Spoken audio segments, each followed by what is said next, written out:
الدين أما بعد فقد قال الله سبحانه تبارك وتعالى في كتابه المبين وهو أصدق الصادقين إن الدين عند الله الإسلام صلوات سيدنا محمد.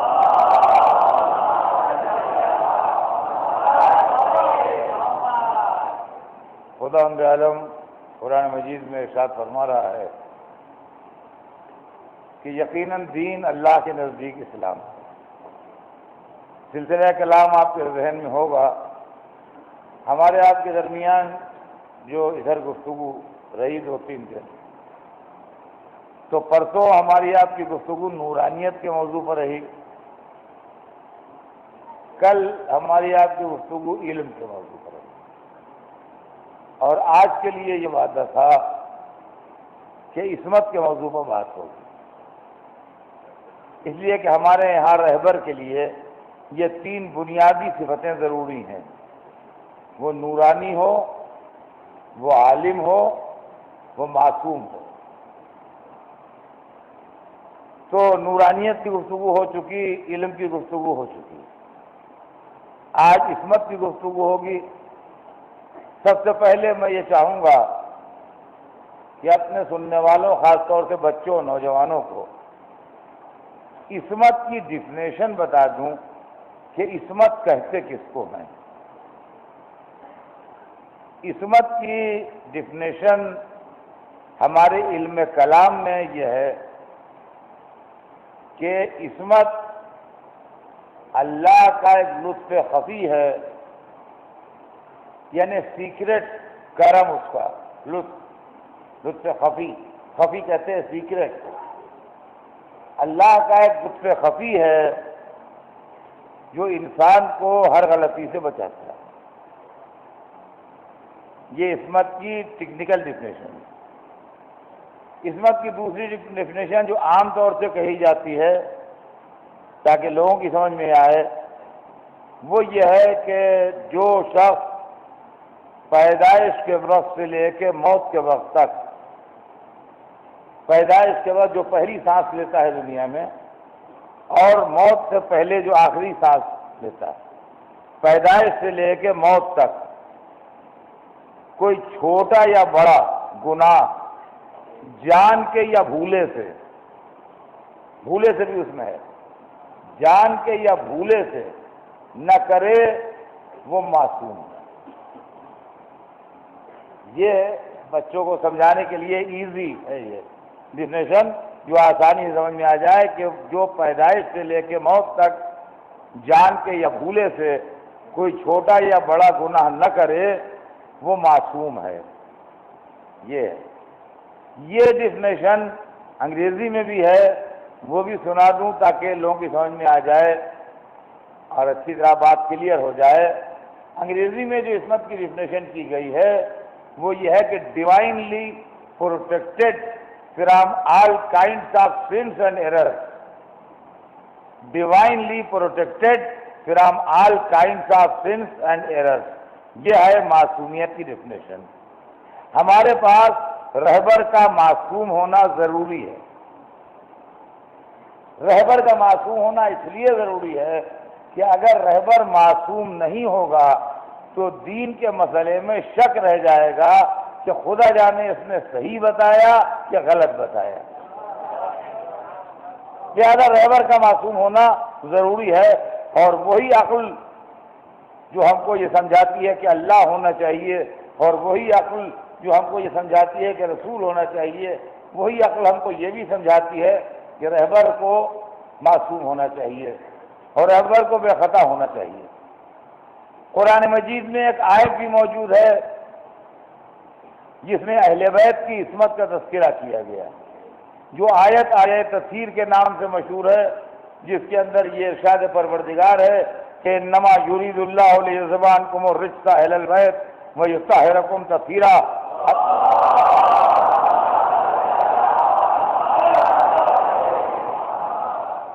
اللہ نے یہ ارادہ کر لیا ہے اہل بیت کہ آپ سے ہر طرح کی برائی کو، ہر طرح کی گندگی کو، ہر طرح کے عیب کو، ہر طرح کی خرابی کو دور رکھے گا اور آپ کو اس طرح پاک و پاکیزہ رکھے گا جو پاک و پاکیزہ رکھنے کا حق ہے۔ یہ جملہ سمجھ لیجئے، آپ کو اس طرح پاک و پاکیزہ رکھے گا جو پاک و پاکیزہ رکھنے کا حق ہے۔ انفارچونیٹلی اس آیت کو لوگوں نے کانٹروورشل بنا دیا اور کچھ لوگ کہتے ہیں کہ یہ آیت اماموں کے لیے ہے، رسول اور 12 امام اور جناب سیدہ 14 معصومین کے لیے مانتے ہیں۔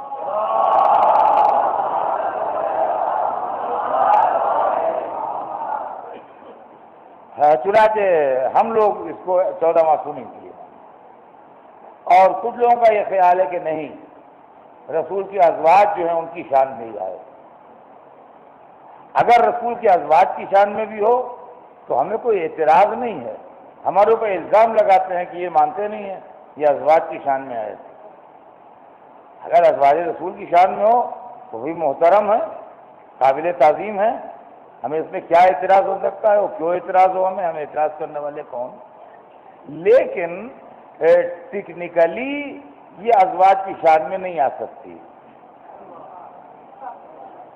معاملہ ٹیکنیکلی ازواج کی شان میں نہیں ہو سکتی۔ اس کی وجہ یہ ہے کہ ٹیکنیکل ڈیفینیشن یہ ہے کہ پیدا ہونے سے لے کے موت کے وقت تک چھوٹا یا بڑا گناہ کوئی نہ کرے۔ بہت سی ازواج ایسی گزری ہیں کہ جو رسالت کے اعلان سے پہلے پیدا ہوئی اور ان کی زندگی کا کچھ حصہ حالت کفر میں گزرا، تو وہ کیسے معصوم کہی جا سکتی ہے؟ ٹیکنیکلی تو اور اس میں کوئی ہمیں برائے ماننے کی بات نہیں ہے۔ اب لوگ کہتے ہیں نہیں، یہ تو پاک دامنی کا اعلان ہے، تو اگر پاک دامنی کا اعلان ہے تو اس کے لیے اتنی بڑی لمبی چوڑی آیت کی کیا ضرورت تھی؟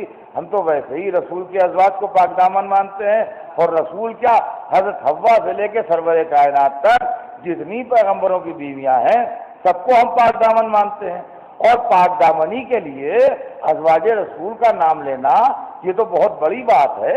پاک دامن تو مومنین کے اور اچھے لوگوں کے گھر کی بیویاں بھی ایسی پاک دامن ہوتی ہیں کہ ان کی پاک دامنی کی قسم کھائی جائے،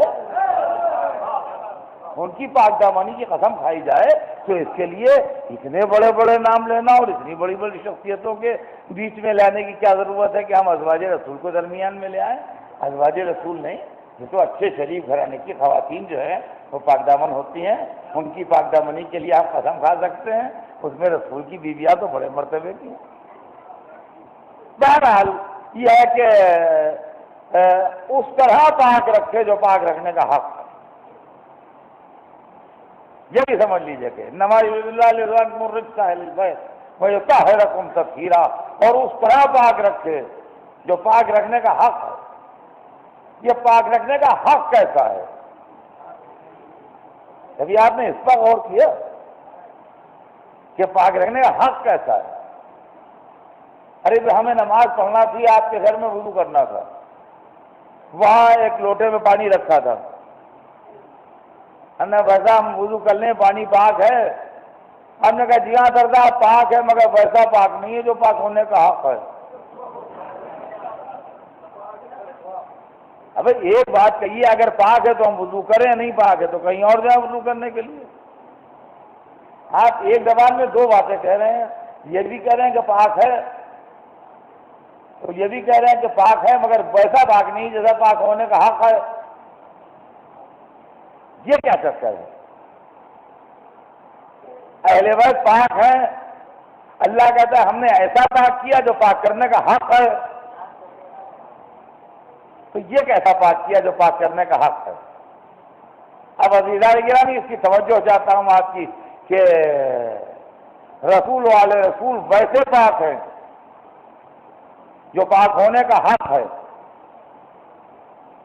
الحمدللہ ہم بھی پاک ہیں۔ اسلام ایک پاکیزہ دریا ہے، جو اس سے گزر جاتا ہے پاک ہو جاتا ہے۔ خدا کے فضل سے ہم میں بھی کوئی نجس نہیں ہے، جو دامن سے وابستہ ہوا پاک ہو گیا، دریا کے اندر سے نکل کے ادھر پہنچ کے نکل کے پاک ہو گئے، پاک ہم بھی ہیں۔ لا الہ الا اللہ محمد رسول اللہ نے ہمارے ظاہر کو پاک کیا، علی ولی اللہ نے ہمارے دل کو پاک کیا،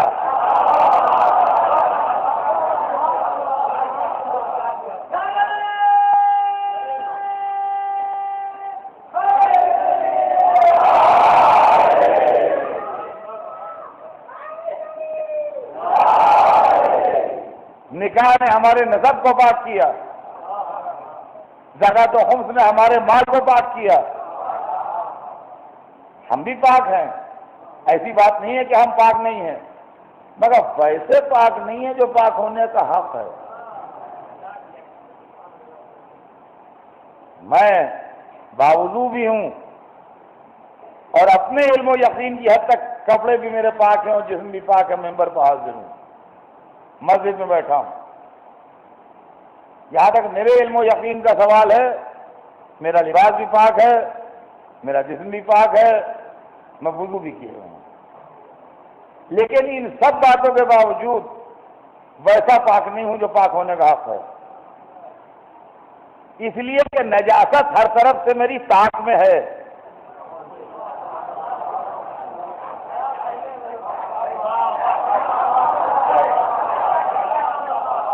نجاست ہر طرف سے میری طاق میں ہے۔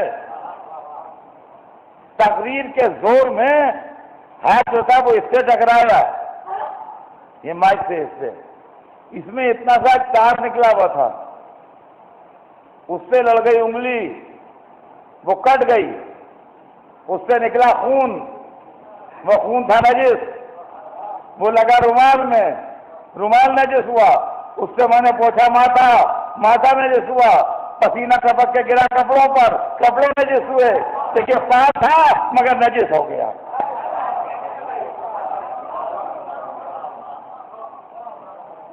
ہماری طہارت بے شک پاک ہے ہم، مگر نجاست کے بریکٹ میں ہے، نجاست کے بریکٹ میں ہے۔ بریکٹ جانتے ہیں، ادھر ادھر لگا دیتے ہیں، بیچ میں جو عبارت ہوتی ہے بریکٹ کہتے ہیں اس کو۔ ہماری طہارت نجاست کے بریکٹ میں ہے۔ جب پیدا ہوئے تو نجس تھے، پاک کر لیے گئے، پاک ہو گئے، اب پاک چل رہے ہیں، جیسے ہی موت آئے گی پھر نجس ہو جائیں گے، پھر پاک کے لیے جائیں گے، پھر پاک ہو جائیں گے۔ ادھر کی نجاست ادھر کی نجاست، پاک ہیں مگر ویسے پاک نہیں ہے جو پاک ہونے کا حق ہے۔ فرمایا ہم نے العزیزان گرامی، روح پاک، جسم پاک، نفس پاک، تب پاک ہونے کا حق ملتا ہے۔ پاک ہم آپ بھی ہیں مگر ذرا تمہیں نجاست کا شبہ ہے۔ اہل بیت وہ ہیں جن کا جسم پاک، جن کی روح پاک، جن کا نفس پاک۔ دلیل سنیے، جسم پاک ولادت خانہ کعبہ کے اندر ہوتی ہے،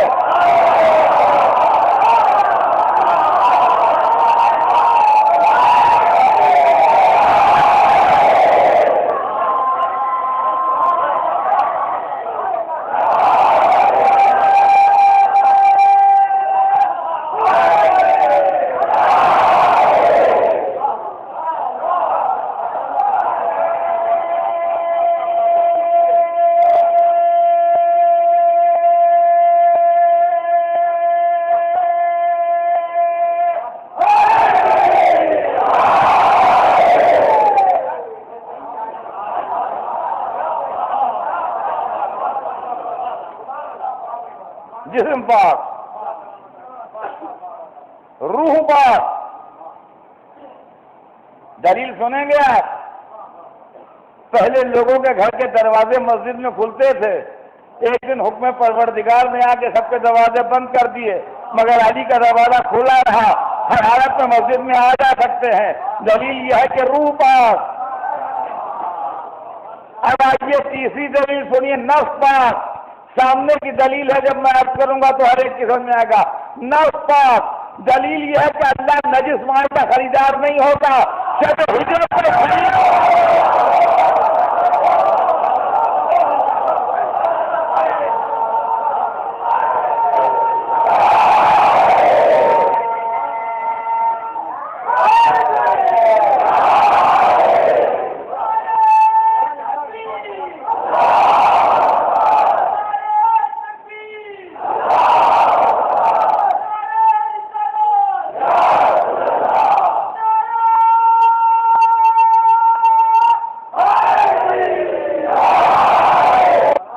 سمجھے آپ؟ یہ جو ہے پاک ہونے کا، ان کی طہارت اور ان کی عصمت اور ان کی پاکیزگی، یہ کوئی فضیلت نہیں ہے جس پر جھگڑا ہو۔ دیکھیے معاملہ جو ہے جھگڑا ہمیشہ فضیلت کا ہوتا ہے۔ مذہب کی ضرورت ہے رہبر کا معصوم ہونا، مذہب کی نیڈ ہے۔ میں اعلان کرتا ہوں، یہ مثال ہے، سچی بات نہ مان لیجیے گا، ہاں کہ کوئی صاحب واقعہ یقین کر لیں۔ مثال دے رہا ہوں، مثال یہ ہے کہ ایک صاحب نے، جو بڑے اللہ کے فضل سے مالدار ہے، یہ اعلان کیا کہ جو لوگ یہاں ایرانی مسجد میں مجلس میں آتے ہیں ہم ان کو تحفہ دیں گے، لیکن سب کو تو تحفہ نہیں دے سکتے، ہم 50 تحفے دیں گے اور جتنے لوگ آئیں گے سب کو ٹوکن بانٹ دیں گے جس کے نام نکل آئے۔ ان کا کیا ہوگا؟ کہا اس کے اندر کاریں ہوں گی، موٹر سائیکلیں ہوں گی، بڑے والے فریج ہوں گے، سپاٹ اسکرین کے ٹی وی ہوں گے، یعنی سب بڑے مہنگے مہنگے تحفے۔ پھر یقین مانیے کہ مجمع جو ہے بغیر پولیس کے کنٹرول ہوگا نہیں، بغیر پولیس کے جب تک معقول بندوبست نہ ہو مجمع جو ہے وہ کنٹرول نہیں۔ لیکن انعام بھائی ہر ایک چاہے بھائی انعام ہمیں مل جائے۔ دوسرے موقع پر اعلان کیا کہ صاحب مسجد کے اندر ضرورت ہے، وہ کنسٹرکشن ہونا ہے اور یہ ہے، لہذا کل جو مجلس ہو اس میں فنڈ ریزنگ ہوگی اور مسجد کے کنسٹرکشن کے لیے اور ڈیولپمنٹ کے لیے اور اس کے لیے فنڈ اکٹھا کیے جائیں گے، مجلس ہوگی تو آپ لوگ یا کیش یا چیک بک وغیرہ لے کے آئیے گا۔ اس دن ایسی مجبوریاں بعض حضرات کو پیدا ہو جائیں گی کہ آدھے راستے سے لوگ پلٹ گئے اور بعض ایسے ٹیلی فون آ گئے یا ایسا ہو گیا کہ نہیں پہنچ پائے۔ تو ہمیشہ جب فضیلت ہوگی تو بھیڑ بڑھے گی اور جب ضرورت ہوگی تو بھیڑ کم ہوگی۔ عصمت جو ہے وہ فضیلت نہیں ہے، عصمت جو ہے وہ دین کی ضرورت ہے۔ رسول کا معصوم ہونا بھی دین کی ضرورت ہے اور اماموں کا معصوم ہونا بھی دین کی ضرورت ہے۔ اس لیے کہ آپ کیسا دین چاہتے ہیں مجھ کو بتائیے، ایسا دین چاہتے ہیں جس میں ڈاؤٹ ہو یا ایسا دین چاہتے ہیں جس میں ڈاؤٹ نہ ہو؟ ہاں مجھے بتائیے آپ کیسا دین چاہتے ہیں؟ ایسا دین چاہتے ہیں جس میں 1% ڈاؤٹ ہو یا ایسا مذہب آپ کو چاہیے جس میں 100% یقین ہو، ڈاؤٹ نہ ہو؟ ایمان کی ڈیفینیشن ہی قرآن میں یہ دی گئی ہے کہ جس میں ڈاؤٹ نہ ہو وہ ایمان ہے۔ انما المؤمنون الذین آمنوا باللہ ورسولہ ثم لم یرتابوا، مومن بس وہ لوگ ہیں جو اللہ اور رسول پر ایمان لائیں اس کے بعد شک نہ کریں۔ تو جہاں دل میں شک پیدا ہو جائے وہاں ایمان رخصت ہو جاتا ہے۔ رسول کا معصوم ہونا اور امام کا معصوم ہونا مذہب کی ضرورت ہے۔ اگر رسول اور امام معصوم نہیں ہوں گے تو مذہب کے اندر ڈاؤٹ پیدا ہو جائے گا۔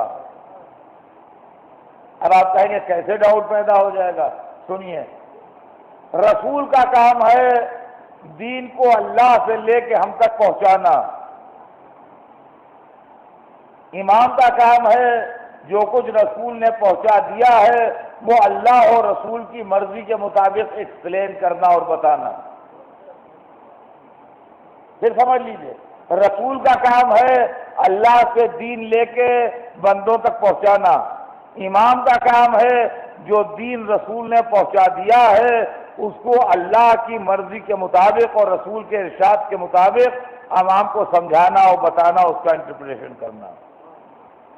اس کے اندر اگر 1% بھی غلطی کا امکان ہوگا رسول کے یہاں یا امام کے یہاں تو مذہب میں ڈاؤٹ پیدا ہو جائے گا۔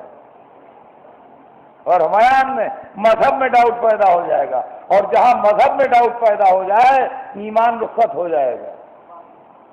ہم جتنی چاہے بہوا کر لیجیے، آپ نے بھی، آپ کے منہ میں زبان ہے، آپ اپنی مسجد کے حال میں بیٹھے ہوئے ہیں، کر لیجیے بہوا، غیر آ کے اعتراض کرے تو اس کا جواب دیجیے، پرایا آن کے گردن پکڑے تو اس کا جواب دیجیے کہ آپ کے رسول کوئی کتاب چھوڑ کے نہیں گئے ہیں ایسی کہ جس پر ہر پیج پر ان کے سگنیچر ہوں، ہر کٹنگ پر ان کے سگنیچر ہوں، آخر میں ان کا سرٹیفکیٹ ہو کہ یہ پوری کتاب میں نے پڑھی ہے، ہر پیج پر ہر کٹنگ پر سگنیچر کیے ہیں، یہی وہ دین ہے جو مجھے اللہ نے دیا تھا میں لایا ہوں۔ ایسی کوئی کتاب آپ کے پاس نہیں ہے۔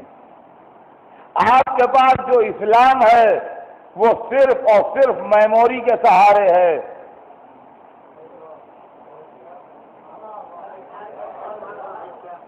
آپ کے پاس جو اسلام ہے وہ صرف اور صرف میموری کے سہارے ہے۔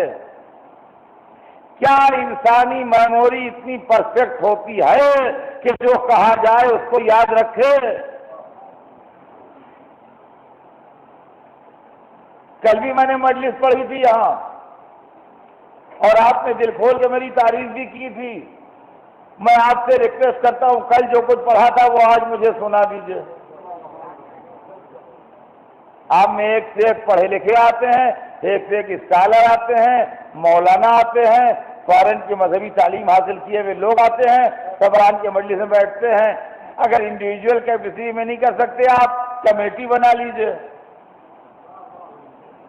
10 15 20 25 50 آدمیوں کو جمع کر لیجئے، اس کے بعد آپ میری مجلس کل کی لکھ دیجئے۔ تو میں معمولی آرڈینری آدمی ہوں، آپ ہی میں سے ایک ہوں، نہ عالم ہوں، نہ اسکالر ہوں، نہ ولی ہوں، نہ نبی ہوں، نہ امام ہوں، نہ پیشوا ہوں، ایک آرڈینری آدمی ہوں میں۔ ایک معمولی انسان کی 1 گھنٹے کی تقریر اتنا بڑا مجمع جو ساری دنیا میں مجھے سن رہا ہے ایڈیٹر نہیں لکھ سکتا، تو سب سے بڑے رسول کی 23 برس کی پھیلی ہوئی تبلیغ۔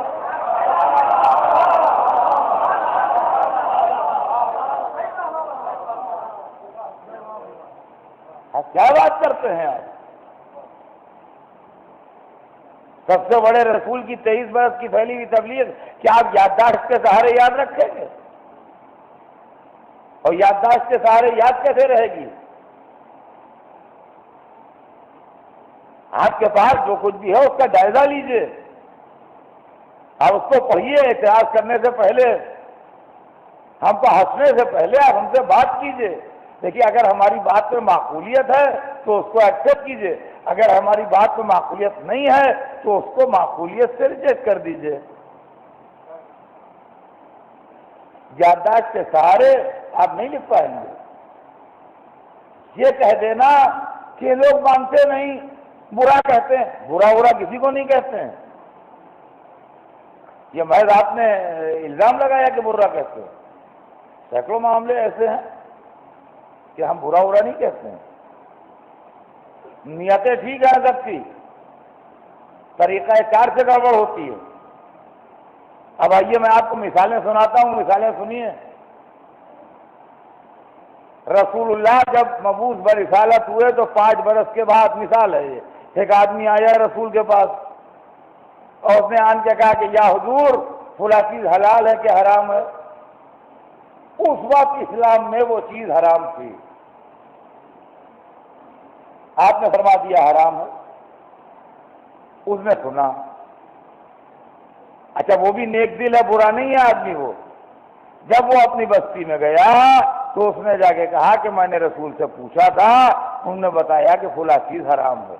صحیح کہا، غلط نہیں کہا، دھوکہ نہیں دیا، اس نے فریب نہیں کیا، اس پر الزام نہیں دے سکتے۔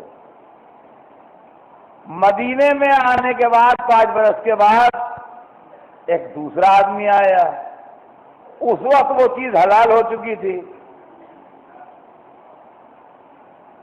اس نے آن کے پوچھا یا رسول اللہ فلاں چیز حلال ہے کہ حرام؟ آپ نے کہا حلال ہے۔ وہ اپنی بستی میں گیا، انہوں نے کہا میں نے خود رسول اللہ سے پوچھا، انہوں نے فرمایا حلال ہے۔ اس نے بھی غلطی نہیں کی، لیکن اس کی نیت بھی بری نہیں ہے، ہم اس کو بھی کہہ نہیں سکتے کوئی بات غلط، زمانے کا فرق ہے خالی۔ اس نے 10 برس پہلے پوچھا تھا، اس نے 10 برس بعد پوچھا۔ اب اتفاق سے زندگی میں کہیں دونوں آدمی جمع ہو گئے، تو ایک نے کہا میں نے خود رسول سے سنا، وہ فرماتے تھے حرام ہے، دوسرے نے کہا میں نے خود سنا، وہ کہتے تھے حلال ہے۔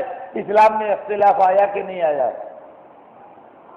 اس پہ آپ کسی کا الزام نہیں دے سکتے، دونوں سچے ہیں، مگر ضرورت اس بات کی ہے کہ ایک ایسا سینٹر ہو جو بتائے آخر میں رسول کے کہ حلال کیا ہے حرام کیا ہے۔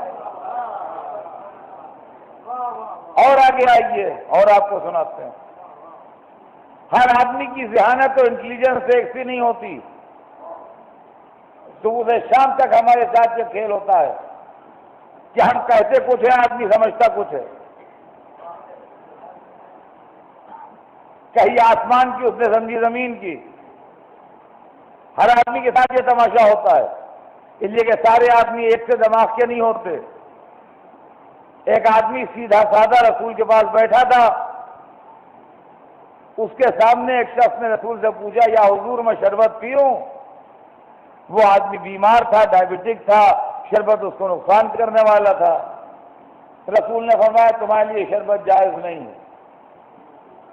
یہ حکم خاص تھا اس پرٹیکولر آدمی کے لیے، یہ سمجھے سب کے لیے جائز نہیں ہے۔ اب آپ ان کا بھی بدنیتی کا الزام نہیں لگا سکتے۔ تو عزیزان گرامی ضرورت اس بات کی ہے کہ ایک مرکزیت ہو۔ مرکزیت کون پرووائڈ کرے گا؟ مرکزیت کون پرووائڈ کرے گا؟ سوال یہ پیدا ہوتا ہے، میں مرکز بنوں، آپ مرکز بنے، یہ مرکز بنے، یہ مرکز بنے، سینٹر کون بنے گا؟ رسول جب دنیا سے چلے جائیں شریعت چھوڑ کے تو ایک سینٹر ہونا چاہیے جو بتائے کہ ناسخ کیا ہے، منسوخ کیا ہے، جائز کیا ہے، ناجائز کیا ہے، کون لفظ کن معنوں میں استعمال ہوا ہے، حکم عام کیا ہے، حکم خاص کیا ہے، پرٹیکولر آدمی کے لیے کیا حکم ہے، عام آدمی کے لیے کیا حکم ہے۔ سینٹر ہونا چاہیے۔ سینٹر کون بنے گا؟ ہر آدمی دعوے دار ہے کہ سینٹر میں ہوں، ہر ایک کے فالوور دعوے دار ہوں گے کہ ہمارا لیڈر سینٹر بنے گا، تو فیصلہ کیسے ہوگا؟ تو یا رسول اللہ آپ ہی سینٹر بنا کے جائیے تاکہ آپ کے بعد جھگڑا نہ ہو، جب مسئلوں میں اختلاف پیدا ہو تو ہم کس کے پاس جائیں؟ کہا کہ میں سینٹر بنا کے جا رہا ہوں، ماننا نہ ماننا تمہارا کام، انا مدینہ تو لے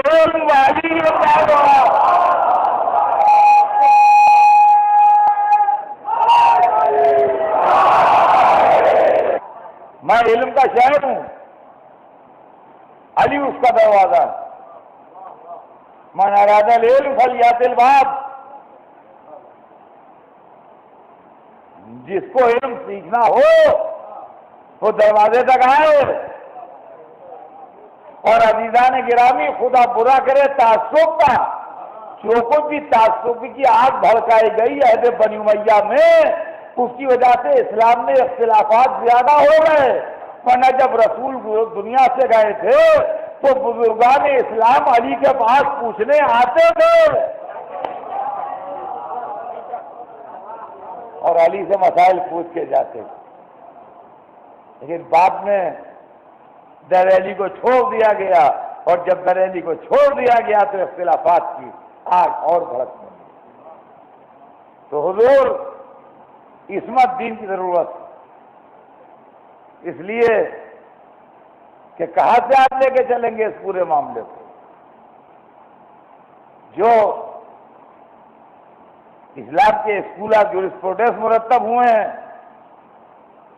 وہ رسول کے 125 برس بعد اور 150 برس بعد مرتب ہوئے ہیں۔ جو حدیث کی کتابیں لکھی گئی ہیں وہ رسول کے 250 برس کے بعد لکھی گئی ہیں۔ کوئی کام 250 برس کے بعد ہوا ہے، کوئی کام 150 برس کے بعد ہوا ہے، کوئی کام 200 برس کے بعد ہوا ہے۔ یادداشت کے سہارے ہم کس پر بھروسہ کریں گے؟ یادداشت کے سہارے ہم کس پر بھروسہ کریں گے؟ آپ ہمیں بتائیے۔ لہذا ضرورت اس بات کی ہے کہ اسلام میں عصمت کا نظام ہو،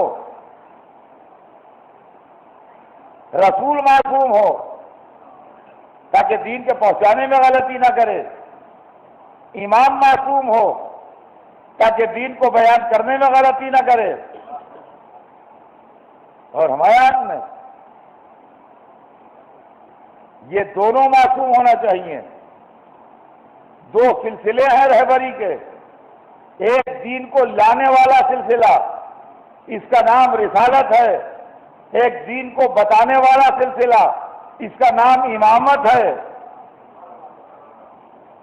یہ بچے اچھی طرح سمجھ لیں، دو سلسلے ہیں دین کے، ایک دین لانے والا سلسلہ جو آدم سے شروع ہو کے رسول اللہ پر تمام ہوتا ہے، اور ایک دین بتانے والا سلسلہ جو مولا علی سے شروع ہو کے بعد میں امام پر تمام ہوتا ہے۔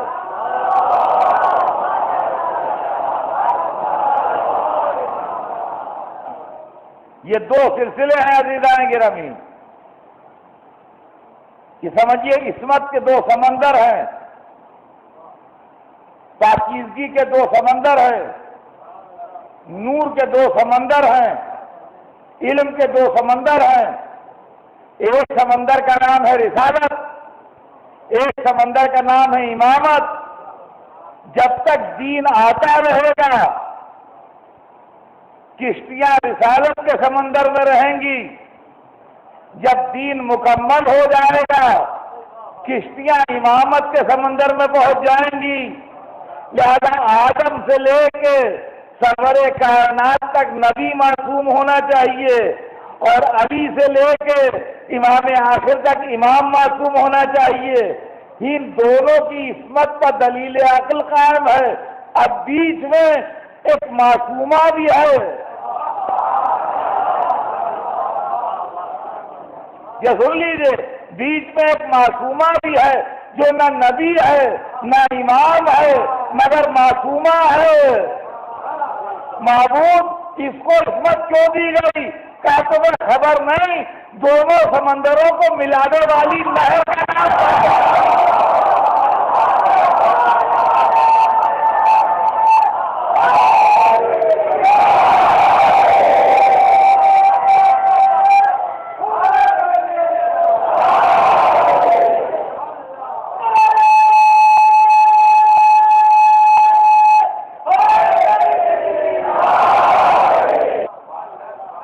دونوں سمندروں کو ملانے والی نہر کا نام فاطمہ ہے۔ ان دونوں سمندروں میں ان کے علاوہ دوسرا راستہ ہی نہیں ہے۔ جس کو رسالت کے سمندر سے امامت کے سمندر میں آنا ہے وایا فاطمہ آئے، اور جو وایا فاطمہ نہیں آئے گا اس کی کشتی ساحل سے ٹکرا کے ٹوٹ جائے گی۔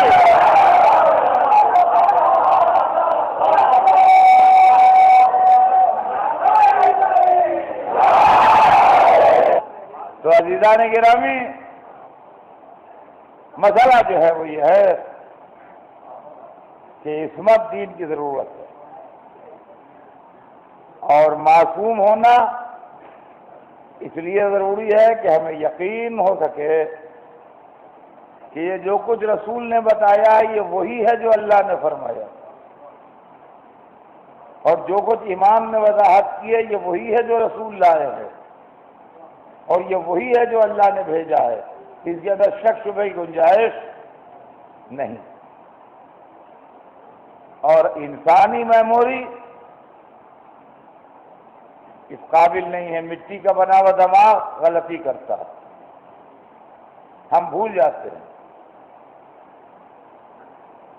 یہ بات نہیں ہے کہ مخالفت ہے، نہیں، آپ بڑی محبت سے آتے ہیں میری تقریر سننے، میں آپ کا بے انتہا ممنون ہوں، مگر محبت کا مطلب یہ نہیں ہے کہ جو کچھ میں کہوں آپ یاد رکھیں۔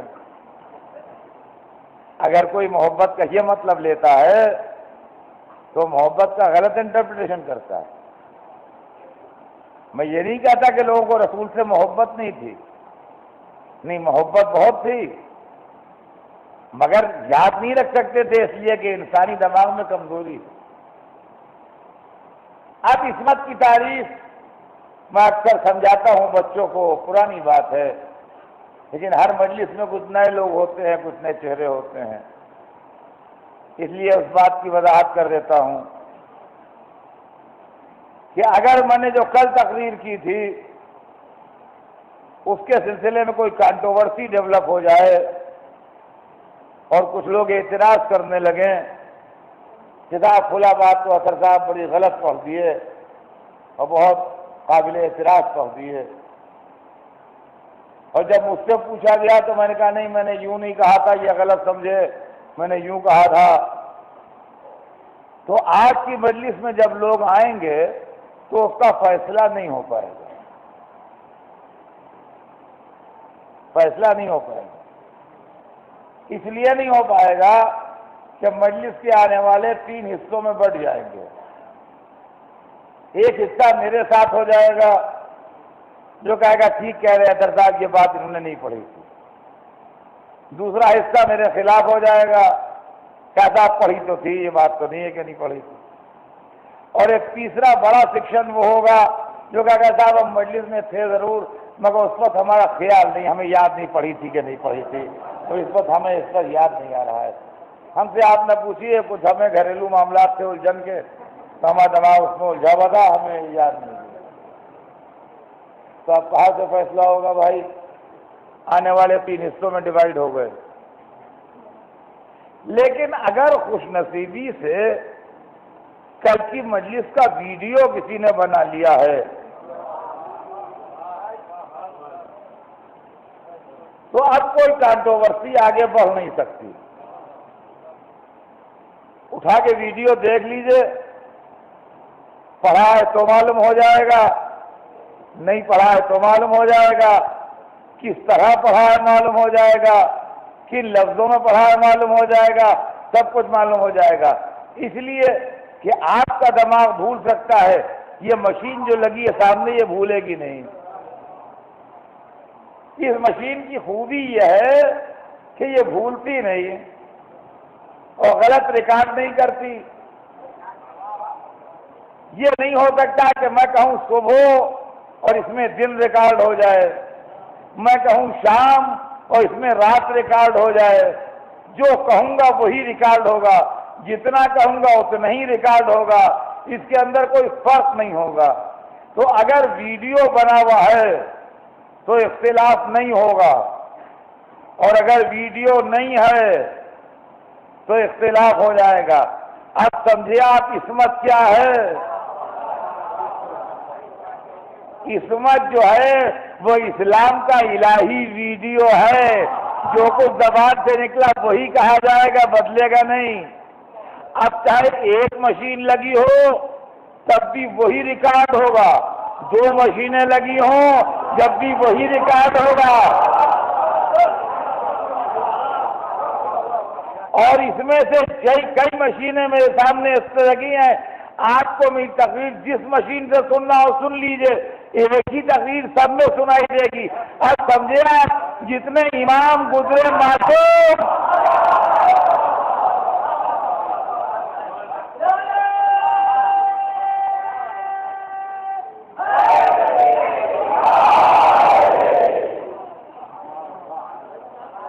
چاہے پہلے سے پوچھو، چاہے چوتھے سے پوچھو، چاہے 8ویں سے پوچھو، چاہے 12ویں سے پوچھو، بات ایک ہی ہے، بات ایک ہی ہے۔ اللہ نے پیغام بھیجا تو رسول نے سنا، رسول بولے تو علی نے سنا، علی بولے تو حسن نے سنا، حسن بولے تو حسین نے سنا، یہ سلسلہ حسن عسکری تک آیا، وہ بولے تو ان کے معصوم بیٹے نے سنا۔ آپ نے تو 12 دفعہ سنا، آپ نے تو 12 دفعہ سنا، اب اطمینان ہو گیا کہ یاد رہے گا اللہ نے آخری کیسٹ لے کے سیف میں رکھ لیا.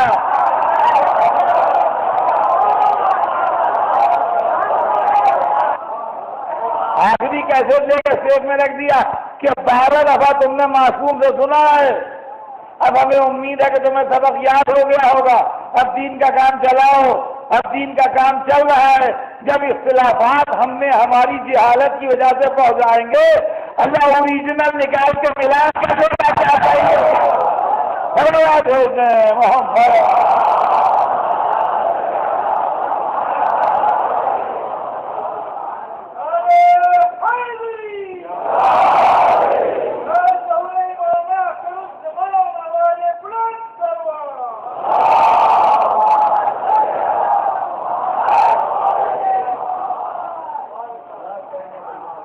تو عزیزان گرامی, بات آگے بڑھے گی کل کی مجلس میں. بات یہاں تک پہنچ گئی کہ رہبر کو عالم ہونا چاہیے, رہبر کو نورانی ہونا چاہیے, رہبر کو معصوم ہونا چاہیے. میں نے اس پر وقت و صرف کیا. مسلسل 3 مجلسیں اس موضوع پر ہوتی ہیں, لیکن آگے کی تاریخ کو سمجھنے میں آسانی ہوگی, اس لیے کہ ہم نے آپ کو ایک کسوٹی دے دی. آپ اس کو سنیے اور رات بھر غور کیجیے. کل کی مجلس جب ہو تو آپ رات بھر غور کر چکے ہوں. ہم نے 3 دن محنت کر کے آپ کو ایک ٹچ اسٹون پرووائڈ کیا ہے اسلام کی تاریخ کو سمجھنے کے لیے, کہ آپ شوق سے تاریخ پڑھیے. جس کی لکھی ہوئی ہو اس کی لکھی ہوئی پڑھیے, لیکن آپ کے پاس یہ کسوٹی رہنا چاہیے. جہاں آپ کو کوئی ایسی روایت یا قول ملے جس سے ان کے علم پر دھبا آ رہا ہو, سمجھ لیجیے غلط ہے. جہاں آپ کو کوئی ایسی روایت یا قول ملے کہ ان کے عصمت پر داغ لگ رہا ہو, سمجھ لیجیے غلط ہے. جہاں آپ کو ایسی کوئی روایت یا قول ملے کہ ان کی نورانیت پر حملہ ہو رہا ہو, سمجھ لیجیے غلط ہے.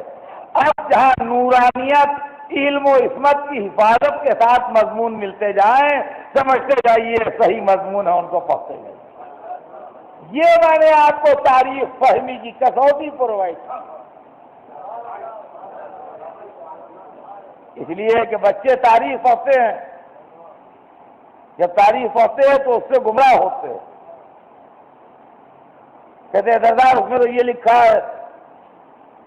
اب سردار 5 منٹ میں اس لڑکوں کو پورا کلکا کہاں سنا ہے اور کیسے سنا ہے, اور 5 منٹ میں اس کی سمجھ میں کیسے آئے. لہذا اطمینان سے ان مجلسوں میں 3 دن صرف کر کے پورے میں نے آپ کے سامنے یہ کسوٹی پرووائڈ کی ہے. جہاں جہاں میری آواز جا رہی ہو اور جس جس علاقے میں کوئی میری مجلس سن رہا ہو, آگے جب وہ تاریخ پڑھے, جب وہ تفسیر پڑھے, جب وہ حدیث پڑھے, جب وہ کتابیں پڑھے, تو اس چیز کو پیش نظر رکھ کے پڑھے کہ علم, عصمت اور نورانیت کے خلاف تو نہیں ہے. اگر ہے تو یہ کسی دشمن کی گڑھی بھی ہے, اور اگر نہیں ہے تو صحیح ہے. اگر نہیں ہے اس کے خلاف تو ٹھیک ہے, بالکل اس کو ایکسپٹ کرنے میں کوئی حرج نہیں. بات انشاءاللہ کل آگے بڑھے گی, اور کوشش کروں گا کہ میں نے جو آپ سے وعدہ کیا ہے وقت کے اندر اس مضمون کو وہاں تک پہنچا دوں. لیکن ضرورت اس بات کی تھی کہ پہلے اس چیز کی وضاحت تفصیل کے ساتھ کریں, اور یہ سب صدقہ ہے حسین ابن علی کا, اور یہ دین ہے محرم کی. نواسے میں نانا کے دین کو ایک ایسا پلیٹ فارم مہیا کر دیا ہے، ایک ایسا مرکز دے دیا ہے کہ اب صبح قیامت تک کے لیے اسلام کسی کے دروازے پر جائے گا نہیں۔ آج جو 3 دن سے رسول کے علم، نور اور عصمت پر گفتگو ہو رہی ہے، یہ کیا ہے؟ اگر محرم نہ ہوتا، اگر مجلس حسین نہ ہوتی، تو آپ ہمیں ملتے کہاں جو ہم یہ پیغام آپ تک پہنچائیں؟ آپ ہمیں کہاں مہیا ہوتے جو ہم اپنی آواز آپ تک پہنچائیں؟ کہنے کے لیے تو آدمی کے پاس بہت کچھ ہوتا ہے، مگر سننے والے بھی تو ہوں۔ اسلام آیا تھا نبی کے نواسے کے دروازے پر، آیا تھا ایک سر کا طالب بن کے، جن باپ نے ایک روٹی کے سائل کو اونٹوں کی قطار دے دی تھی۔ جب بیٹے کے دروازے پر اسلام آیا زندگی کی بھیک مانگنے، کہا نانا کے دین اتنا دے دوں گا کہ صبح قیامت تک تو بانٹتا رہنا، تجھے کسی کے دروازے پر جانے کی ضرورت نہیں۔ حسین کے در سے بٹ رہا ہے، حسین کے در سے بٹ رہا ہے، اور اس طرح بٹ رہا ہے خدا کی قسم کہ کیا کسی شہنشاہ کے در سے بٹے گا، کیا کسی بادشاہ کے در سے بٹے گا، کیا کسی مالدار کے در سے بٹے گا جو حسین کے در سے بٹ رہا ہے۔ اور عزیزان گرامی، کریم کے در سے جو بٹتا ہے وہ عزت آبرو بچا کے بٹتا ہے۔ بعضے چھوٹے لوگ بھی بانٹتے ہیں، مگر وہ آدمی کو ذلیل کر کے بانٹتے ہیں، اور عزت دار لوگ جب بانٹتے ہیں تو دوسرے کی عزت کا خیال رکھ کے بانٹتے ہیں۔ غریبوں کو چیریٹی مالدار بانٹتے ہیں۔ بہت سی مثالیں ہم نے دیکھی ہیں، مگر اعلان ہوتا ہے فلاں راجا صاحب، فلاں نواب صاحب، فلاں سیٹھ صاحب غریبوں میں کھانا بٹوائیں گے، 15 دن کا راشن بٹے گا۔ پہلے درخواست پر سفارش لکھوائیے کسی سے کہ غریب ہیں، وہاں لائن لگائے کھڑے ہوئیے، پہلے آپ کا غریبی کا ٹھپا لگ جائے، اس کے بعد 15 دن کا راشن ملے گا۔ تو عزیزان گرامی، جسم کا رزق رئیسوں، نوابوں، پیسے والوں کے یہاں بٹتا ہے، اور علم کا رزق یونیورسٹیز میں، کالجز میں، مدرسوں میں بٹتا ہے۔ یہ پروفیسر بیٹھے ہیں، یہ بڑے عالم بیٹھے ہیں، شاگرد بڑا چہیتا شاگرد ہے، لیکن پہلے اس سے پوچھ لیا اس شعر کا مطلب جانتے ہو؟ نہیں سر نہیں جانتے۔ یہ تھیوری جانتے ہو؟ نہیں ڈاکٹر صاحب نہیں جانتے۔ سنو، پہلے جہالت کا اقرار لے لیا، اس کے بعد علم کا دریا پر جوش میں آیا۔ پہلے غریبی کا اقرار لے لیا، اس کے بعد سخاوت کا دریا جوش میں آیا۔ غلاموں کی جانیں نثار و حسین پر یہاں علم بھی بٹ رہا ہے، رزق بھی بٹ رہا ہے، مجلس میں حصہ بھی بٹ رہا ہے۔ بمبئی کی بات نہیں، جہاں حسین کے چاہنے والے رہتے ہیں، کوئی آدمی محرم کے 10 دنوں میں بھوکا نہیں سو سکتا۔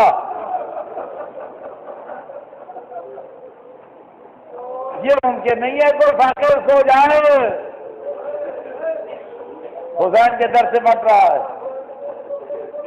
مگر آپ جانتے ہیں عزت آبرو بچا کے بٹ رہا ہے،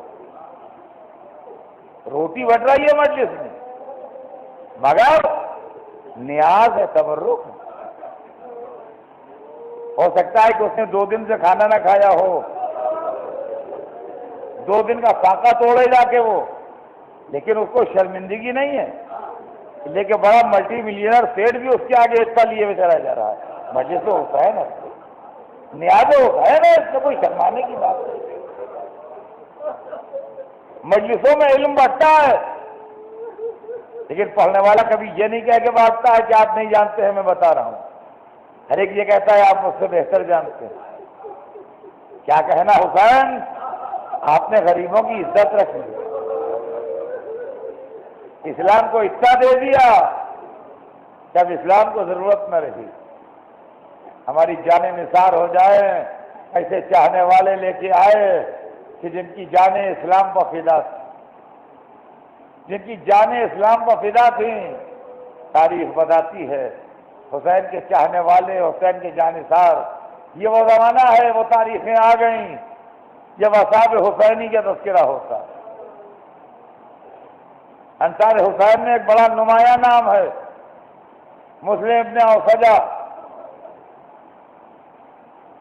بڑی شان سے لڑے۔ تاریخ بتاتی ہے جب دشمن قریب آ جاتا تھا تلوار کھینچ کے لوٹتے تھے، جب دشمن دور بھاگ جاتا تھا نیزہ لے کے لوٹتے تھے۔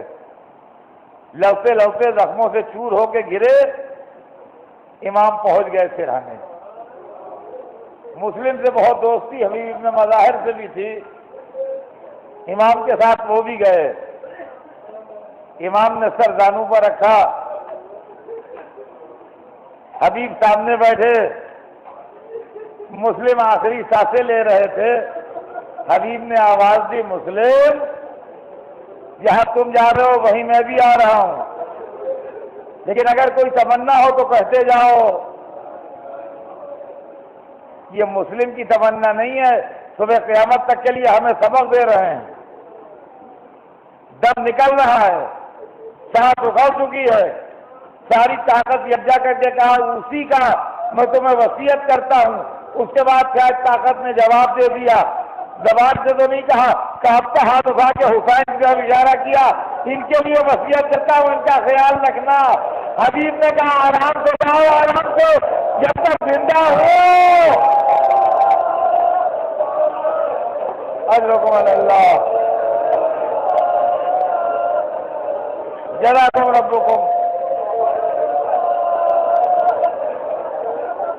حبیب نے کہا کہ مسلم آرام سے جاؤ، جب تک زندہ ہوں آنکھ نہیں آنے دوں گا۔ حبیب کی میت لا کے لے کے آئے حسین، ادھر حبیب مسلم کی میت آئی، مسلم کے خیمے کا پردہ اٹھا، ایک کمسن بچہ نکلا۔ حسین نے کہا پلٹ جا، تیری ماں کے لیے تیرے باپ کا غم بہت ہے۔ بچے نے ہاتھ جوڑے، مولا میری ماں ہی نے تلوار باندھ کے بھیجا۔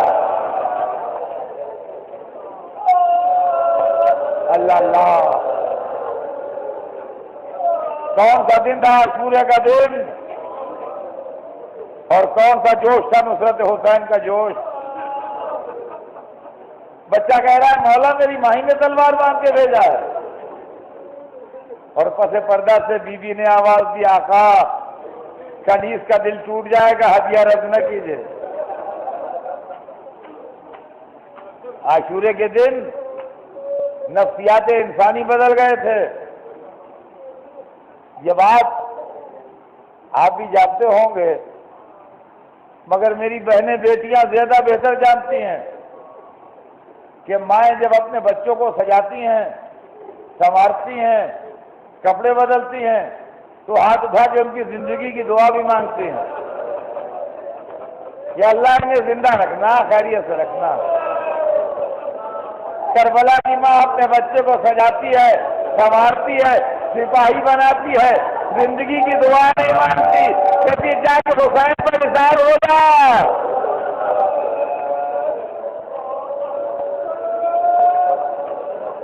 ماں بیٹے نے اس طرح حسین کی خوشامد کی، اس طرح ہاتھ جوڑے کہ امام مجبور ہو گئے۔ بچہ مقتل میں آیا، روایت بتاتی ہے دونوں ہاتھوں میں تلوار پکڑ کے لڑا، چند آدمیوں کو قتل کیا، آخر میں دشمنوں نے گھیر کو اس کا سر کاٹ لیا۔ ماں در خیمہ سے منظر دیکھ رہی تھی، سر لے کے ماں کی طرف پھینک دیا، ماں نے سر اٹھایا، ابو کو رکھا، مرحبا میرے لال، تو نے مجھے فاطمہ زہرا تو سرخرور کر دیا، میں کہوں گا ارے ماؤں بچوں کو اصل عاشور کو بلاؤ، حسین اکیلے ہیں، کوئی نیزہ مارتا ہے، کوئی تلوار مارتا ہے، کوئی ظالم جھولیوں میں پتھر